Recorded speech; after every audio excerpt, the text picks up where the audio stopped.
Hi, Scorpio family. I am tapping into the Scorpio energy right now. I'm just going to take a second here and feel it out. Okay. Um, there's something really powerful going on around you all this month. It's got a different feeling than anybody else. I've been doing these readings and working through the notes for March, and it's quite an intensive time. We're shifting gears, we're shifting all these pieces, right? New transits that are long range are kicking in. We're still having 0-degree full moons, and we have one of our first Mercury retrograde in Pisces in quite a long time. So we've got a lot of energy working. And you guys have some really personally poignant shifts going on this month. I mean, yes, the Mercury retrograde is in Pisces, 5th house energy for you. Pisces season is powerful for you. 5th house, heart energy. Mercury retrograde is going on there. So a lot of integration with your creativity, with your playfulness, with your childlike nurturing of your heart. And that's along with a new moon in Pisces as well, which kicks off just a day after the Mercury retrograde.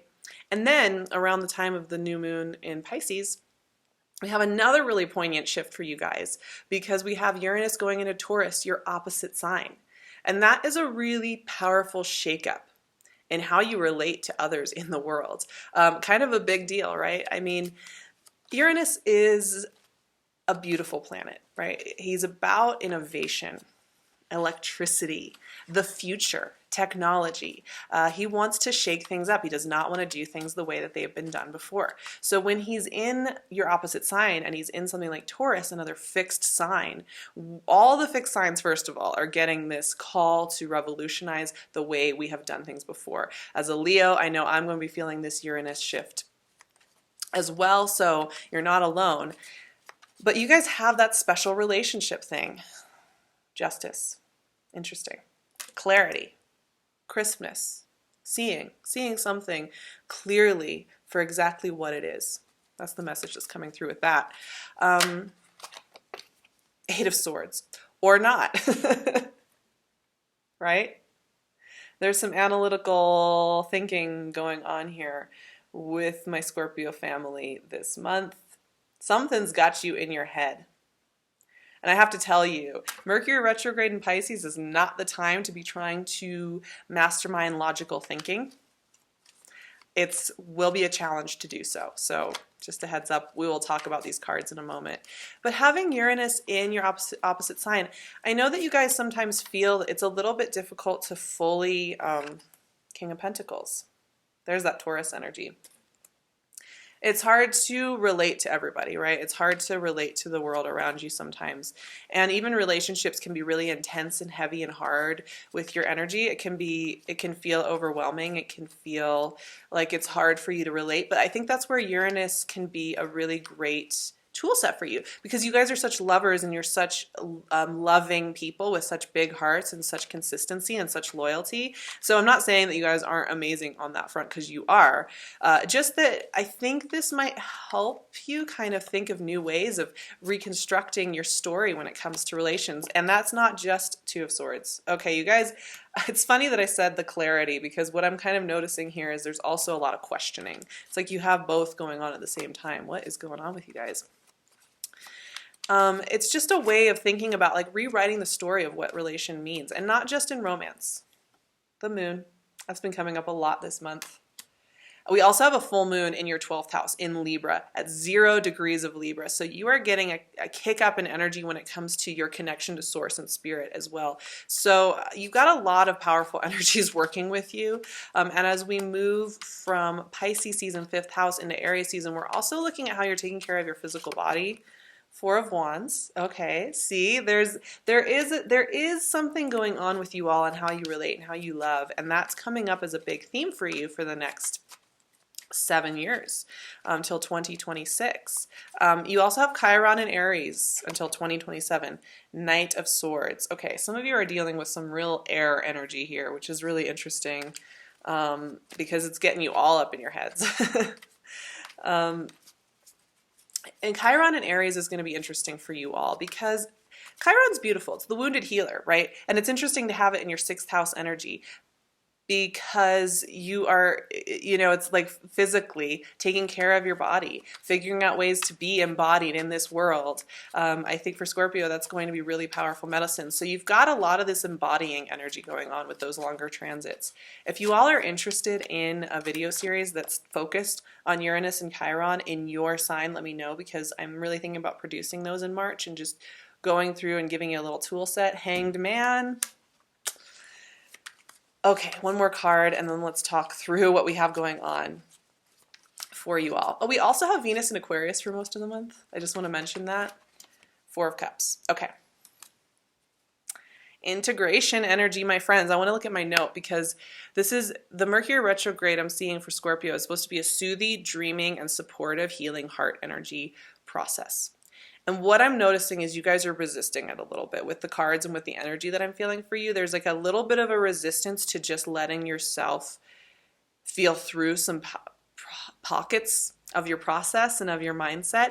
And like that's the beauty of Pisces season. We're already here in it. We're living it already as I'm filming these. We are here to connect, to fuse, to dream, to fantasize, to feel through.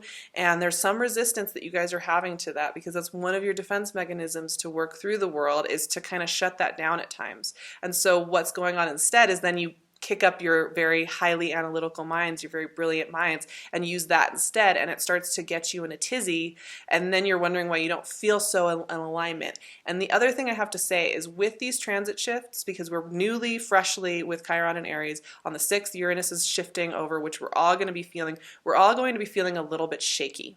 We're all going to be feeling a little bit like newborn babies almost, learning how to walk because we're working with new energy. We're working with new long-range transits. So the less we're overanalyzing that and trying to understand the whole transit from this point right here, the better.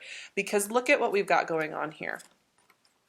It's like a back and forth energy with y'all because we have Justice, 8 of Swords, King of Pentacles, 2 of Swords. You can kind of see how the Justice and King of Pentacles energies, maybe you have people around you that are representing that. This is Taurus energy, this is kind of Libran energy.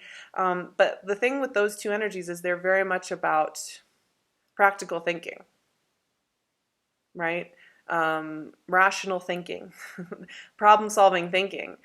So you may be getting answers, you may be getting downloads, you may be getting clarity, but there's like you're getting in your own way here. 8 of Swords, 2 of Swords. It's like these 2 girls, these 2 women, they're like sisters. They're like twins who are in 2 timelines next to each other where they're each kind of doing this thing.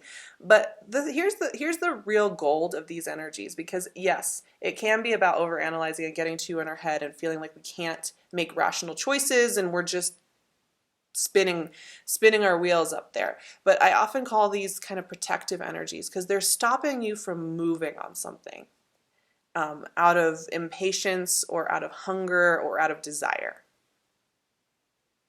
And they hold us quietly and long enough for us to sit with ourselves and not make movement on something.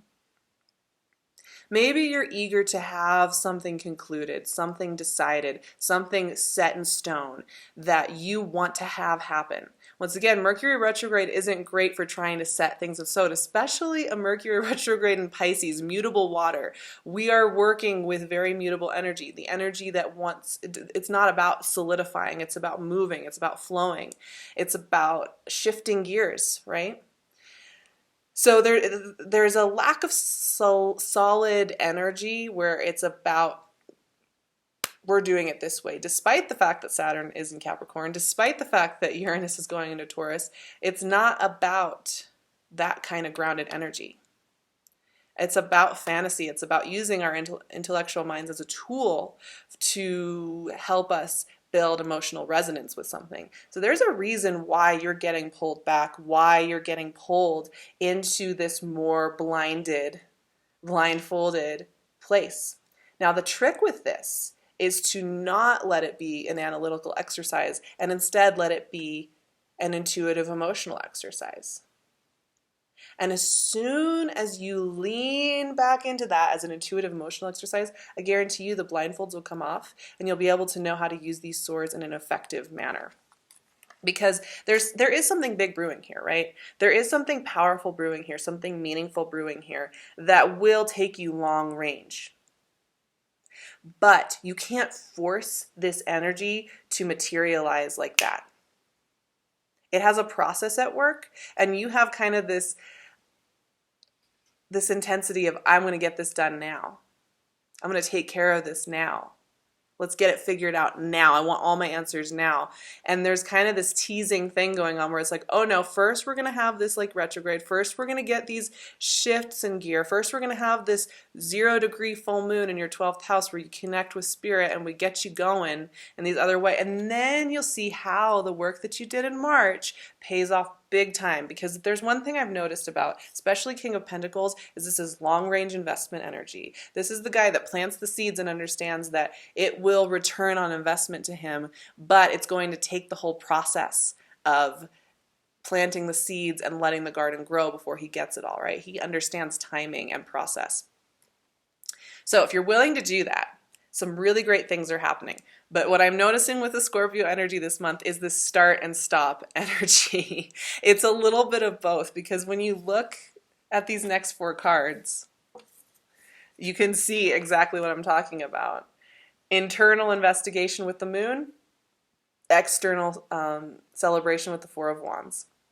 Externalized Knight of Swords, fast-moving action, getting your answers, moving fast on things. Then the Hanged Man, slow down, integrate, look internal, right? And then, of course, we haven't even gotten to the 4 of Cups, which is overarching this whole reading is this 4 of Cups energy of patience, softness, gentleness, dreaminess, fantasy. And that is where I'm trying to get this conversation to go, is to feed into your dreaminess. Because Scorps, when you are able to do that, when you get into that dreamy, fantastical space and you let yourself do it, you guys have so much power, right? I mean, that's what I kind of am seeing here actually with these last 4 cards. The good stuff is right there in the center. The movement you want, the clarity you want, the answers you want, the relationship you want, the celebration you want. And what are they in between? They're in between 2 very introspective, quiet, subtle, gentle, intuitive energies. The moon and the Hanged Man, who kind of work in 2 different ways, right? The moon is about going into the subconscious. It's about going into that lunar landscape, the one that isn't seen, the sun isn't shining. We're digging through the midnight garden. We're going to our subconscious places and we're finding areas of ourselves that we can bring up to the surface to utilize at a more conscious level. The trick with the moon is that it can suck us into its power, and we can get obsessed with being in the moon energy for a very long time. That is the one trick with the moon, right?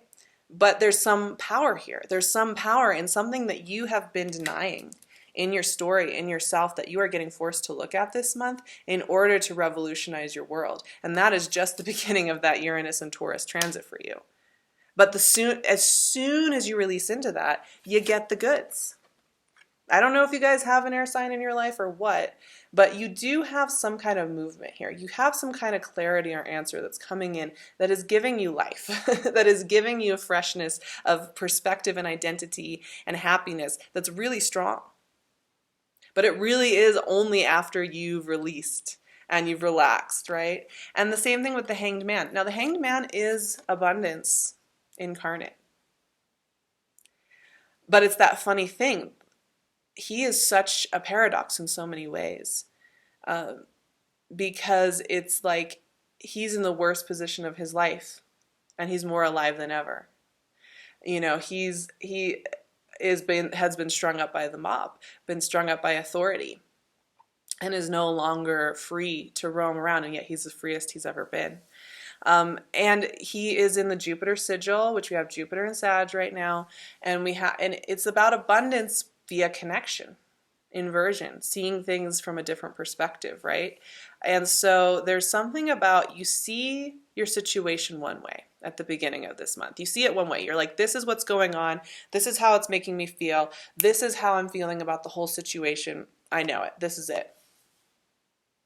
By the end of the month, many of the things you thought you saw clearly will be inverted and clarified for you in a way that will really help you. But if you resist it the whole way, you may not get the messages that you were meant to get. This month will only make sense in hindsight. It's one of those months. It's just one of those months, right? It will only make sense in hindsight as we get to the close of the month. And that's where Four of Cups comes in as well. Like the Hanged Man, the Four of Cups is that thing of once you are so contented with what you have in front of you, you will be able to see that next cup. Once you kind of release all this pressure you're putting on yourself to have it all figured out, to have it all laid out in a nice row, that's when the answer comes. Aha. And yes, that is a trick to do, right? Because you can pretend that you're contented with everything. You can say, oh yeah, I'm contented with everything. I'm good. You can say it over and over again, but if you don't feel it, it doesn't really work. So how do you get into that feeling place where you really are into it? It's paying attention to all those details, right? It's paying attention to the things. And one of the things that I've really learned as far as getting into that contented space when we're talking about Four of Cups energy is this: ritualize everything around you in your day-to-day life. I just recently had to shovel a ton of snow out of my driveway, and it was grueling. Honestly, I have a pretty long driveway, and it was a ton of really heavy snow, a few feet of snow. And I wanted to just be like, oh, I just want to get this over with. I want to be done with it. And then I remembered that in just being really present there with the digging and with the opening up, I was making it a meditative process. The same thing with just something like tidying up a little area of my house. Rather than being like, I got to rush to get through this, I took the time to just be really present with it. And as silly as that sounds, and as mundane as that sounds, that's where you start to really find the contentedness.